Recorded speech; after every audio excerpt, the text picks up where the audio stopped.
So yesterday we were talking about wave behavior at a boundary. What happens when a wave reaches a boundary between one medium and another? Okay, and we said that a couple of things can happen. Some of the wave will go through. What's that called? It goes through. Starts with T. Transmission. Okay, our transmitted wave is always upright. That is, it's always the same as the incident wave. Okay, the transmitted wave, when it gets to the new medium, will have a different speed. It will have a different wavelength, but its frequency will remain the same. Its amplitude will also likely be smaller. Okay, the other thing that can happen at the boundary, some of it will get transmitted, some of it will get reflected, right? Some of it's going to go back. If I'm going from a more dense medium to a less dense medium, that's one where the wave will travel faster, then the reflected wave will be which way? Upright or inverted? Upright. Okay, if it's going into an easier, faster medium, then the reflection will be upright. If it's going into a more dense medium where it'll go slower, then it's going to be reflected back inverted. Those are things we have to remember. All right, then I talked about how to make the bank shot and pool, okay, and we talked about the law of reflection, and that is that the angle of incidence equals the angle of reflection for all particles and waves, okay, that is going to be true. So when the waves come in, like you see here, okay, this angle and this angle will always be equal, right? There's nothing you can do to thwart that. That's just the way it goes, okay? All right, questions there?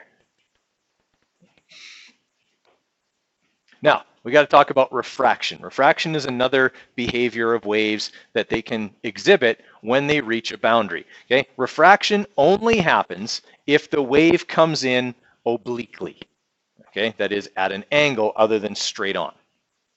Right? So refraction will only be evident if that occurs. Right? And refraction is the bending of a wave and the changing of direction of that wave because part of it encounters the new medium before the rest of it. Right? We looked a little bit at this yesterday when we were talking about the beam of light going into the lucite and then coming back out. Right? So if part of the wave encounters this blue medium, which is slower, okay, this is faster, and then the wave, part of the wave slows down, this part of the wave continues to travel. I can tell it's slowing down because these waves have a shorter wavelength than these waves.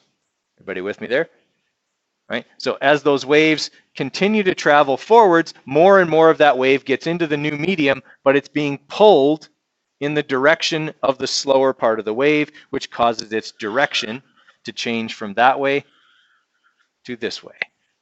All right, so that's refraction, the bending and changing direction of a wave because it entered a new medium at an angle other than straight on. Now, in the case of this type of refraction, okay, if this is my normal line, that imaginary line we talked about yesterday that's just there for measurement purposes, we say that this has bent towards the normal because the incident waves were going this direction and the refracted waves are going this way. They are closer to the normal, so it bent towards the normal.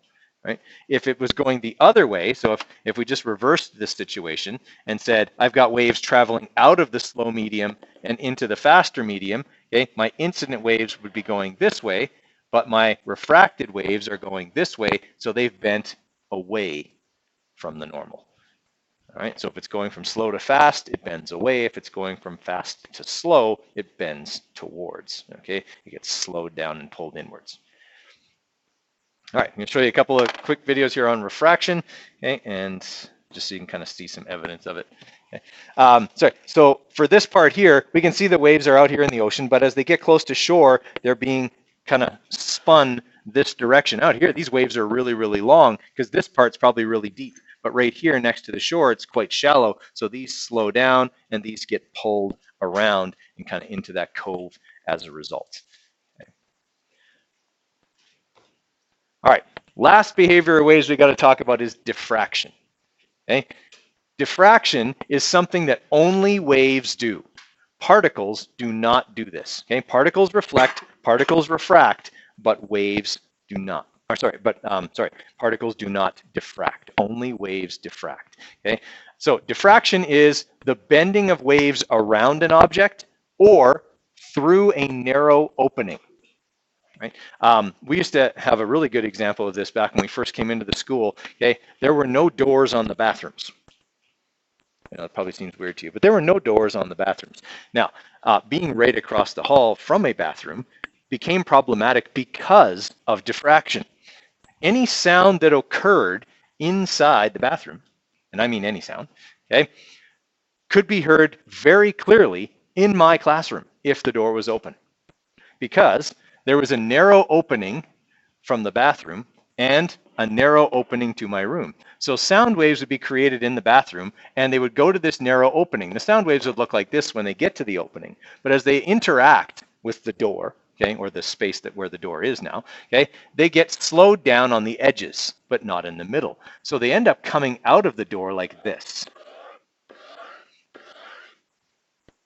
And they spread out more easily. Okay? They don't just get blocked and then there's a narrow band of sound by the door. Okay? If that was the case, we wouldn't hear, the only people who would hear what's going on in the hallway would be like Evan and Emma, because they're the ones that are in straight line with the door.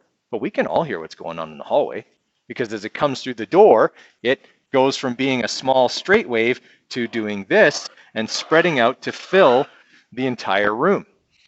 Okay? So we could hear everything that went on inside the bathroom, which was really, really uncomfortable, because sometimes people would talk about stuff in the bathroom. Stuff that they probably didn't want other people to hear about. Pretty awkward. Yeah, pretty awkward when they come out. Okay? Because sometimes people would just wait to see who it was when they came out. Okay? And that's really creepy. So there's doors on the bathroom now, because that's really creepy and we don't want that anymore. Okay? It was also funny because when we first came in here, that was just when like the self-flushing toilets were kind of new. And you'd hear people like, whoo, because yeah, the toilet would like scare them because it would flush on its own. That was funny actually. But yeah, the other stuff was just really awkward and creepy. Okay, so that's diffraction. It's the bending of a wave as it goes either through a narrow opening or around an object. Waves can go around an object. So if I'm, I don't know, let's say at a concert, an outdoor concert, and I'm standing by, there's a tree between me and the stage. Can I still hear the music? Yeah, because the sound waves, they travel towards me, but yes, they hit the tree, but they bend, okay? Yes, they interact with the tree, okay? There's this kind of interaction here, but eventually they get through. They're not completely unaffected, but they bend around the tree, okay? That's diffraction. Now, like I said, only waves will do this, which is why, Tanner, for the longest time, there was a huge argument between physicists about whether light was a wave or a particle. Okay? Scientists knew that waves diffracted. Okay? They'd seen it in water waves. They could see it and hear it in sound waves, things like that. It was measurable and provable. The problem was they didn't see light do this. Okay? I mean, if light is a wave and light diffracts and it can diffract around objects, what should I not have that follows me everywhere? A shadow. Okay? And that was part of their reasoning. They said, well, if light's a wave, then why do you have a shadow? Shouldn't it just diffract around you? And I mean, it's a valid argument. Okay? The same reasoning applied for when you shine light through a narrow opening, you get a beam. It doesn't spread out. Okay? Sound spreads out, water waves spread out, but light doesn't. So light can't be a wave. Okay? There was a lot of argument over that. Okay? There were a lot of people who said no, light is a wave because it does these other things. It reflects, it refracts, and then there were the particle people who said so do particles. Okay? And there was a lot of kind of friction between the two camps on whether light was a wave or a particle. What we now know is that light is actually kind of both. Okay? But it does have mostly wave-like properties. Okay? The thing is that light does diffract. The problem is that the faster a wave goes, and the shorter a wave's wavelength, the less it diffracts. So a long, slow wave diffracts a lot. So sound diffracts really easily. Okay? Water waves diffract really easily because they're long and slow. They interact with either the object they're bending around or the opening they're traveling through. The longer they interact with that, the more they bend. Light is extremely short and extremely fast. So we don't see the result of its diffraction because it's not given, it's in contact with the opening for so short a time that it doesn't change it very much. So it took a guy named Young to prove that light diffracted. And he made an experiment that got him nearly laughed out of the scientific community in order to prove that light was actually a wave. He called it Young's double slit experiment. So what he had was a very narrow slit. And what I mean by narrow, I mean like thousandths of a meter, okay? Really, really small, right? And he had a light source back here. Then he had another barrier that had two slits equally spaced in it. And he said, I'm going to prove that light is a wave with this experiment. Why did people laugh at him?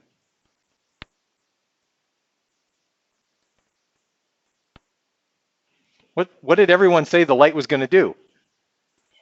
Yeah, go through the opening and make a beam right here. How is that going to prove anything, right? Everyone knows that's what light does. It goes through a narrow opening and a beam, okay? Except that he made these openings so small that they could cause the very short wavelengths of light to be affected, okay, and to be diffracted. So what he predicted would happen was that he would put a screen quite a ways away, like several meters away from these slits. Now I'm exaggerating this. These two panels are really tight together, okay? They're like thousandths of a meter away from each other, right? And so the waves would go through here, and then they would go through these openings, and he would get stripes on this screen in the same way that you could get patterns in water waves and the loud and quiet spots that we talked about in the two speaker questions. Okay, the reason we get that is because the waves are curved and there's places where there's constructive interference and destructive interference. So essentially what he was doing is saying these two slits are going to act like two speakers, and they're going to create patterns of light and dark, areas of constructive and destructive interference on a screen a certain distance away. And he predicted how far apart those light and dark stripes would be. Right? Everybody laughed at him because they said all you're going to do is get a beam of light going through. But what ended up happening, not that we could see this, but the light went through that first opening and it diffracted. It bent like this, okay? The waves coming in were straight, okay? But they bent like this. And then these waves arrived at these two openings and did it again, okay? They bent and re-diffracted.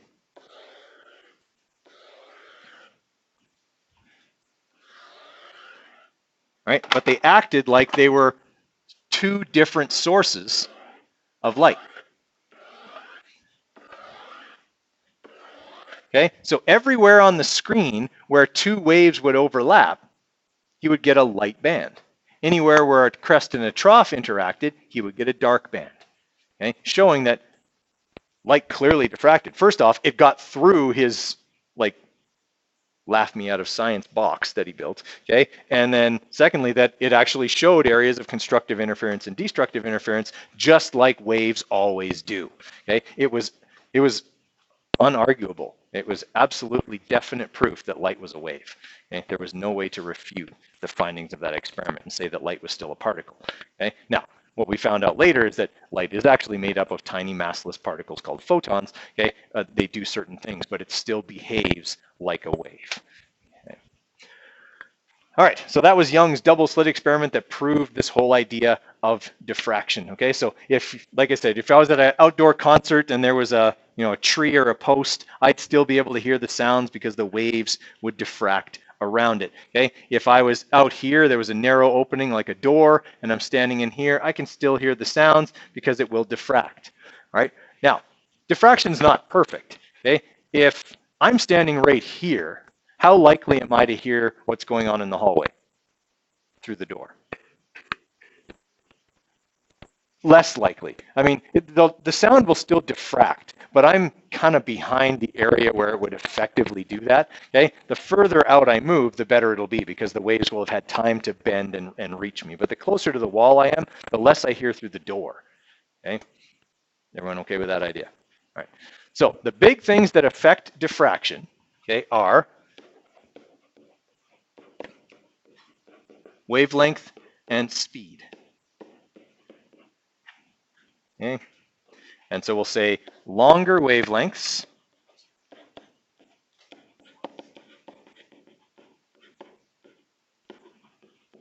diffract more, slower waves diffract more.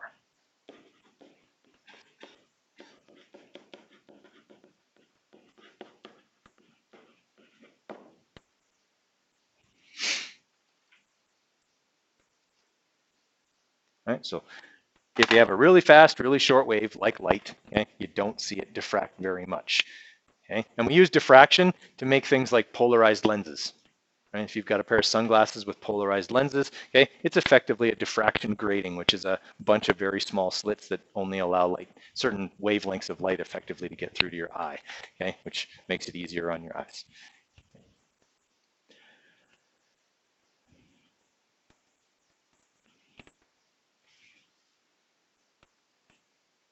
I can't remember if I had one on diffraction or not here. I thought I did.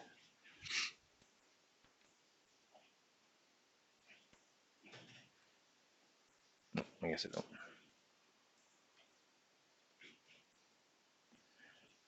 Okay.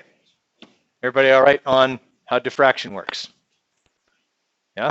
Okay. All right. So before we get to these questions, I want to talk about something that actually has to do with the interference stuff we talked about before and is going to be what we talk about after, like maybe tomorrow when we start talking about standing waves. Okay. So if I have waves that are traveling, like let's say through a string or something, and that string is attached to a wall. Okay, when those waves get to the wall, what are they going to do? They're going to reflect. Okay, now the wall is way more dense than whatever this rope or string or whatever it is. So they're going to reflect back what? Which way? Upright or inverted? They're going to reflect back inverted, right? So always here at the attachment point, the wave is reversing itself. It's always turning into its exact opposite because that is a point of reflection where an inverted wave will be created. So what you can end up getting, if you make waves that are of a constant wavelength, okay, and a constant frequency, you will get a pattern called a standing wave that will form on that string or spring or whatever it is you're using. Okay, and I'll show you that when we start talking about those, but that can happen. Okay, but it has to happen. The only way it can happen is if the waves are all the same. So the waves that are going back and forth that are being created and reflected all have to have the same frequency, same wavelength, and same speed. If they keep doing that, they'll always interfere at the same places. So at these places here that I'm putting dots at, the interference is what kind? Constructive or destructive? Destructive. Okay. At these points, it would be constructive, right? Because the amplitude is greater, right? When I make a standing wave like this, I don't have to move the spring very much. I only have to move it about this far. I can make waves that are huge, okay, 5 or 6 feet, right? Just because if I keep making those waves, they stay on the spring and they keep that wave energy is always there. They'll keep interfering constructively and destructively at the same places, right? That looks cool enough on a string. It's also how string instruments work. When you pluck a string on any string instrument, it vibrates and makes a single standing wave pattern, right? It reflects off the end and comes back and it keeps making the same sound over and over. If you get this happening in a structure, what could happen? Like a bridge, yeah. Tacoma Narrows Bridge. Okay, the Tacoma Narrows happened back in the 40s. I'm going to show you the video of that. Okay, but there's been other kind of things that are similar to that. Okay, that have happened more recently, but this is the one that we have the best footage of the actual waves traveling through the bridge. Like it's hard to believe that it's actual footage and not CG. Okay, to watch it, it looks like somebody had to have faked it. Okay, but it's not fake because it was made in the 40s before they knew how to do that kind of stuff. Okay, so it's weird to see it happen. So what they've done to prevent this now is use what we know about properties of waves. Okay? We know that the medium is what controls the speed of a wave. And if we can change the speed of a wave, it'll also change its wavelength. So what they do now with bridges, with buildings, okay, any of that stuff is they make sure that different sides of the bridge or different sides of the building are constructed slightly differently so that waves that are produced in those buildings cannot travel at the same speed on both sides. if they can't travel at the same speed on both sides, they won't have the same wavelength, and they can never result in a resonance, okay, where one side is doing one thing, the other side's doing the exact opposite, and if that starts happening, then it'll resonate and they'll interfere constructively and the building will fall down. If you have different amounts of tension on both sides, then the waves never interfere like that. They might interfere at certain small points, but it's not enough to resonate, and thus there's never going to be a large amplitude created in the movement. Okay, so on the bridge that they built to replace this one, all they did was put different amounts of tension in the cables on both sides. Right? So one side had a lot more tension in it than the other, okay? So that the waves traveled faster on that side than they did on the other. Then it could never have that oscillation, that constructive interference and resonance that happened, okay? In a building, okay, and this is something that they actually take into account in places like Calgary, okay? They want to make sure that the pilings that the building is built on attach to the frame with more or less tension on each side, so that when we get a big wind pushing on one side of the building, that a wave doesn't get set up in the building. Okay? Because if that happens, the top of the building will go like this and eventually it'll just fail because of the stuff it's constructed out of. Buildings sway a little bit. Okay? All buildings do, but they don't sway enough to resonate. Okay? In fact, if you've ever been in a tall building on a really windy day, some people are sensitive enough that they'll actually get nauseous. Okay, being in a tall building on the near the top on a really windy day, they can actually sense that small movement that occurs, and they can get physically sick from it. Right? It's not common, but it can happen. All right, so that's kind of where we're headed with that. It uses some of that universal wave equation, speed, wavelength, and frequency stuff. Okay, but it's going to move into this standing wave stuff here very soon. So what I want you guys to work on right now is from the workbook. And it's just some diagram stuff, wave behavior stuff.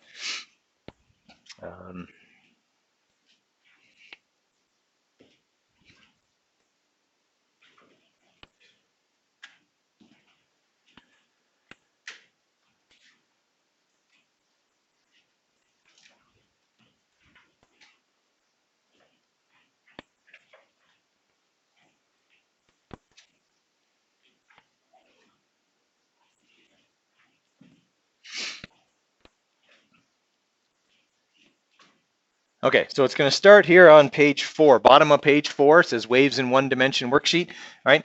So some of it has to do with diagrams, some of it has to do with you drawing diagrams, okay? But it's exactly the same stuff we've been talking about. Okay, I have a trough that approaches a fixed end. Remember, a fixed end is where a rope is tied to something the wave can't go into. So it's a very infinitely dense medium, okay, that it's trying to go into. Okay, what will that reflective wave look like? That kind of stuff. All right, so this is just the diagrammatical stuff that I might ask you to draw on a unit exam.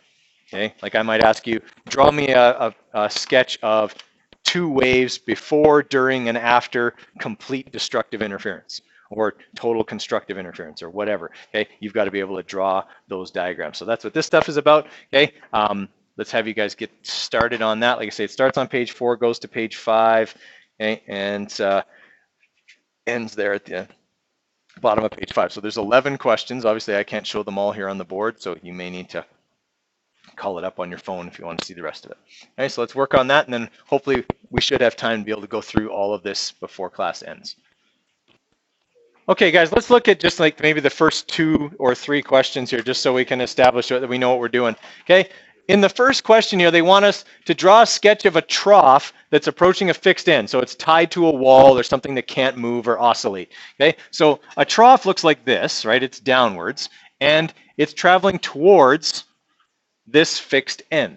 When it gets to the fixed end is infinitely dense compared to the medium in which it's traveling now. So when it gets there, there's going to be no wave transmitted.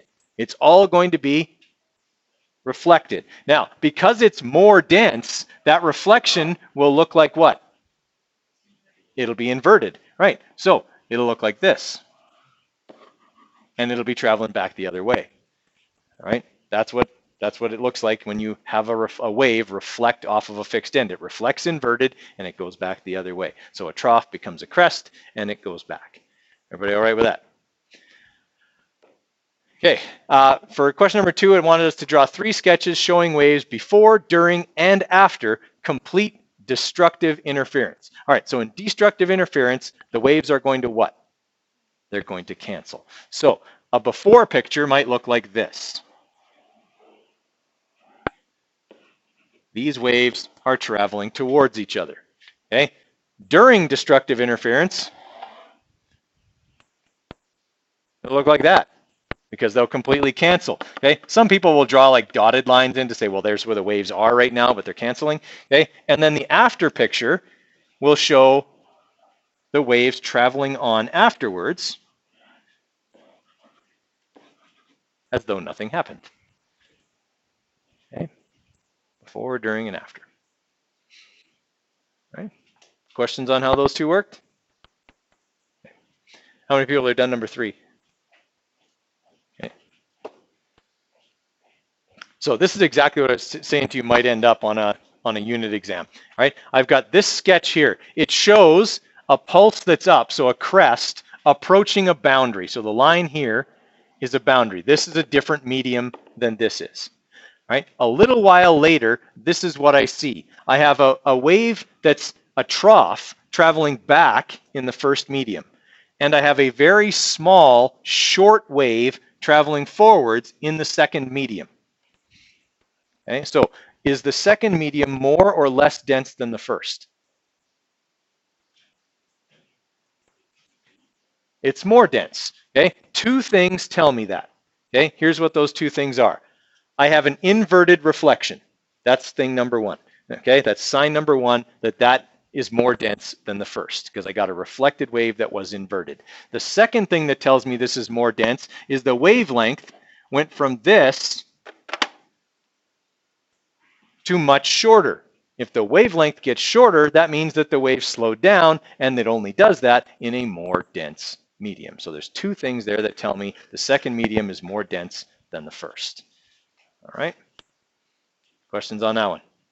All right, so now as you progress through the sheet, now there's going to be, okay, here's a medium, here's another medium, what's going to happen at this boundary, what's going to happen at the fixed end. Okay, you just have to say, it'll reflect or it'll transmit through. The reflected wave will be upright, the reflected wave will be inverted. Okay, you have to decide on each question situation by situation. Okay, so you can give those ones a try there, see how you do on those. Okay, so for question number 4, we have a slinky, and then it's tied to a very light thread, which is then attached to a wall. All right, so waves will likely travel much easier in the light thread than they would in the heavy spring like a slinky. All right, so when the wave gets to point A, what's going to happen to it? Anytime a wave reaches a boundary, 2 things happen. Some of the wave will be reflected, some will be transmitted. That's really all you have to say for that, okay? Is what's going to happen at that point? There's going to be some transmission, there's going to be some reflection. All right, is the pulse that's reflected from A upright or inverted? Well, it's going from a slinky to a thread, so it's likely that that's easier and less dense. So is the reflection upright or inverted? Upright, okay? So it'll be an upright wave going back in the slinky. Very small, okay, but going back in the slinky. All right, what happens when the transmitted pulse, so the pulse that gets into the thread, what happens to it when it reaches the fixed end? There will be only reflection, okay? The wave cannot be transmitted into the fixed end, therefore the wave that will be reflected back will be inverted, right? And that's all you have to say for that question. Something like that would likely be a multiple choice question on a unit exam, having a diagram like that and just asking what would happen here or what would happen there, okay? How many people are done number 5? Okay, let's have a look at that one too then. Okay, so I have a long spring that runs across the floor of a room and out the door where I can't see it. Okay, a pulse is sent along the spring. After a few seconds, an inverted pulse returns. Okay, is the spring attached to the wall or lying loose on the floor? It's attached to a wall. If it was lying loose on the floor, the wave would travel from the slinky into the air, which is less dense than the slinky, and I would have gotten a upright pulse coming back. Okay, but an inverted pulse came back, which means it must have been attached to something more dense than the slinky, like a wall. Okay, how many people have done 6? Okay. All right, if I want to increase the wavelength of waves on a rope, so I want to make them longer, do I shake the rope faster or slower? Slower, yeah. Okay, the longer I take to make one cycle, the longer the waves will be. If I take it faster, the waves will be shorter. Okay, so just little things like that. All right, give you a little bit more time here to work on the others, and then we'll look at them as well.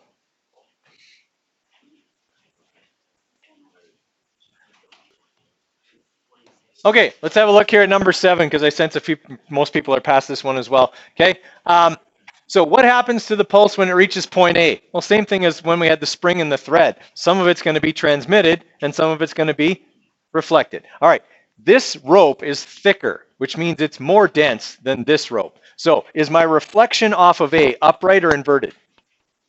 Inverted.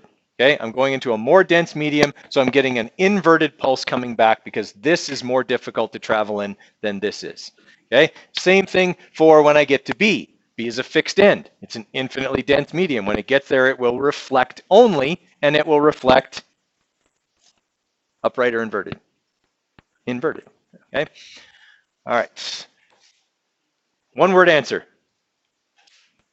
Frequency. Frequency never changes. Okay, so that's the one word answer for question number 8. All right, for question number 9, this is exactly the kind of thing I said would also end up on your unit exam. I give you a picture of 2 waves occupying the same space and ask you to draw the resulting wave form. Okay, now in order for there to be a resulting wave form that you could actually draw, the waves have to have the same wavelength and the same frequency. Okay, otherwise I can't get a waveform to show up, which is kind of what the next question shows you. Okay, so for this one, all I have to do is first recognize, are they in phase? Yes, they are. When one is up, the other is down always, so they are 100% in phase. Now, when one is up, sorry, the other is up. Okay, so they're both, they're going to interfere in what way?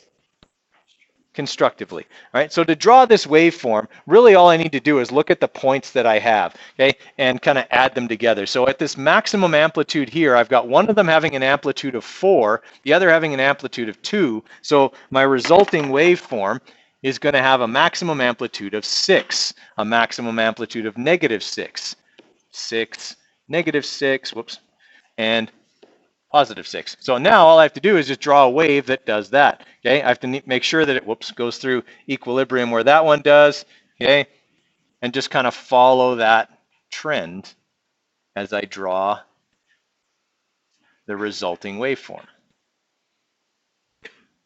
Okay, my wave has to go through equilibrium when the other waves go through equilibrium. That part I have to keep constant. All right, so that would be my resulting waveform. Okay, that's pretty easy question on a test. All right, so on a test, I would probably ask you, draw the resulting waveform and then identify whether it's constructive or destructive interference. And that's what you would have to do. Okay, for this question, these waves are not in sync.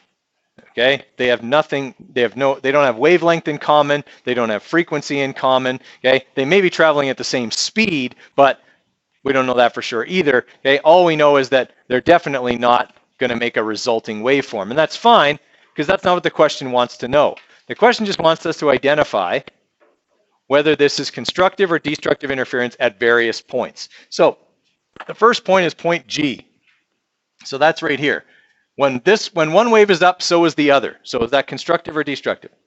It's constructive. Okay, at I, one wave is down, the other is up, so that's destructive. Okay, if we're looking at K, also destructive, and if we're looking at O, also destructive. All right, now again, I can't draw a resulting waveform for this, but it would be a mess.